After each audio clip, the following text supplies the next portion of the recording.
Shalom, shalom. Rafiki yangu popote pale unapoendelea kutufuatilia.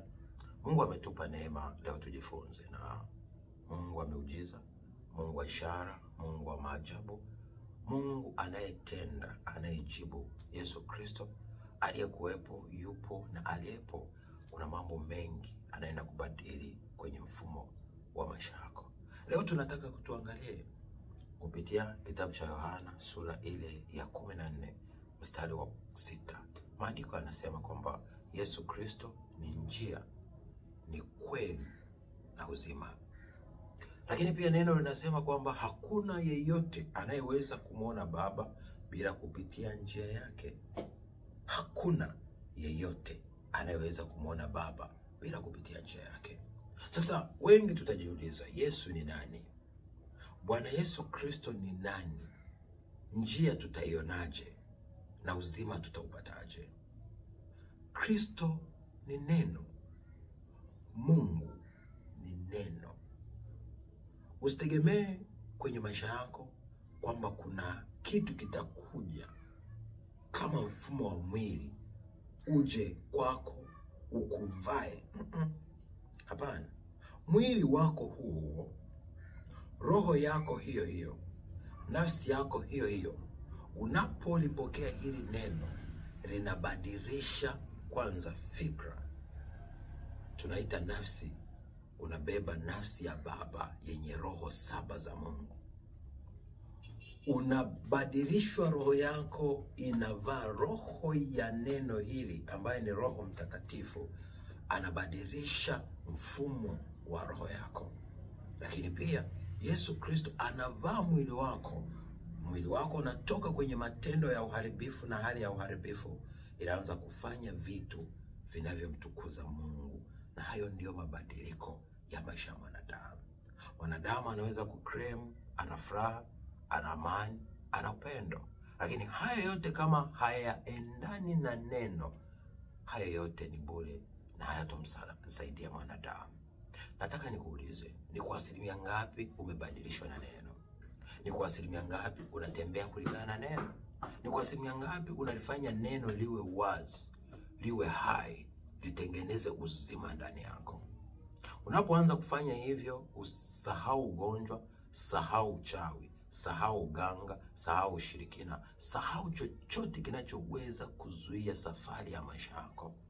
Wengi tunahitaji tuone upya kwenye maisha, lakini hatutaki kuruhusu ule upya uingie ndani yetu. Upya unaoweza kupata ni pale unapoamini kwamba hili neno si maneno tu, bali ni uzima unaoingia ndani yangu. Unapolisoma hili neno, ukaliamini, ukalifanyia kazi, wewe unakuwa. Yesu Kristo yuko kila mahali. Ufalme wa Mungu upo kila mahali. Ufalme wa Mungu unaanza na wewe. Wewe unaweza kujenga, kutengeneza na kuwa chombo kwa ajili ya ufalme wa Mungu. Roho Mtakatifu anakutafuta wewe uwe ni hekalu lake. Yesu Kristo anataka mwili wako uwe hekalu lake. Baba anataka ufahamu wako uwe hekalu lake. Ukiweza kuzingatia hayo, na kupa uhakika unakuwa kiumbe kipya. Ukisoma kile kitabu cha Wakorintho wa pili 5 mstari ule wa 17, anakuambia tunapokuwa katika Kristo tumekuwa viumbe vipya, ya kale yanapita, sasa ona ni mapya. Usikubali kuendelea kuwa wakale. Badilisha fikra zako kulingana na neno. Badilisha matendo yako kulingana na neno. Badilisha mfumo wako wa maisha kulingana na neno. Hiyo ndo miujiza. Hizo ndo ishara. Hayo ndo maajabu. Nami natamka juu yako kuanzia sasa, ugonjwa wa aina yote, kifungo cha aina yote, mateso ya aina yote, kila kizuizi chochote kwenye ndoto, kwenye maono, kila kizuizi chochote kiafya, kimwili na kiroho, kimeshaondoka. Umeshapokea ishara, miujiza, maajabu. Kuanzia sasa umeshapokea uponyaji kwenye kila kiungo chako. Na kuanzia dakika hii natamka uzima, natamka afya, natamka uhai, natamka kustawi, natamka natamka kufanikiwa, natamka kumjua Mungu kiroho na kimwili, natamka kuanzia sasa Kristo yuko ndani yako, nawe uko ndani ya Kristo. Kuanzia sasa wewe ni kiumbe kipya. Nawapenda, zidi kuendelea kufuatilia mafundisho yetu kwenye Niko Shining Star Heaven Embassy. Ni lazima katika Kristo ung'are. Unapotembea na Kristo, amini utang'ara, na anza kuona nuru kwenye maisha yako. Ukianza kuona hivyo, maisha yako yanabadilika. Ukisoma kitabu cha Mathayo sura ya 2 mstari ule wa 9 mpaka 12, maandiko yanasema walipoiona nyota upande wa mashariki wakamwendea.